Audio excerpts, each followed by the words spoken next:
okwebaza Ministry of Education ng'ekolegana ne River Flow International, science specialists and consultants olw'omusomo omulungi gwe batuwadde nga batuyisa mu package eya science kits eyaweebwa amasomero ga Masaka City agawerera ddala 20.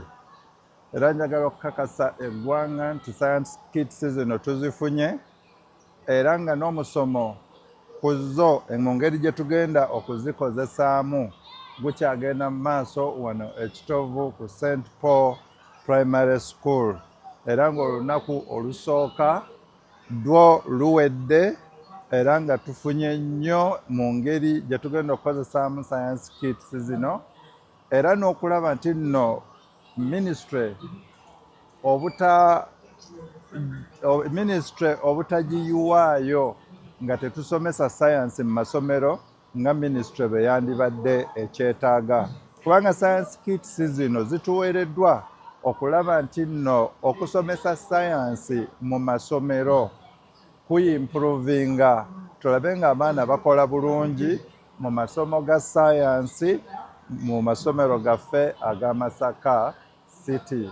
Neyongera okwebaza ministry ne River Flow International abatuwadde science kits zino ate ne batusomesa ne mu ngeri gye tugenda okuzikozesaamu.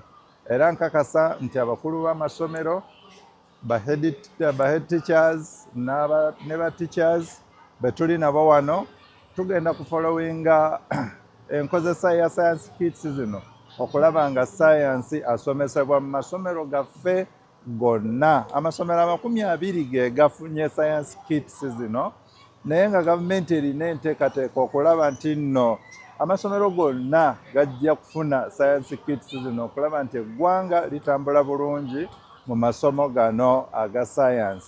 Ate ffe ba inspectors naffe tugenda kukola omulimu ogwaffe ogw'okulondoola okulabira ddala nti ekigendererwa kya ministry ne River Flow International kituukiriziddwa okulaba nti science asomesebwa mu masomero gaffe bulungi. Tetugenda kwebaka, era abakulu b'amasomero tubategeeza nti tugenda kujja okulondoola tulabe enkozesa ya science kits zino, tulabe nti there is improvement mu kusomesa abaana baffe ate naddala mu masomo oba mu ssomo lino erya science.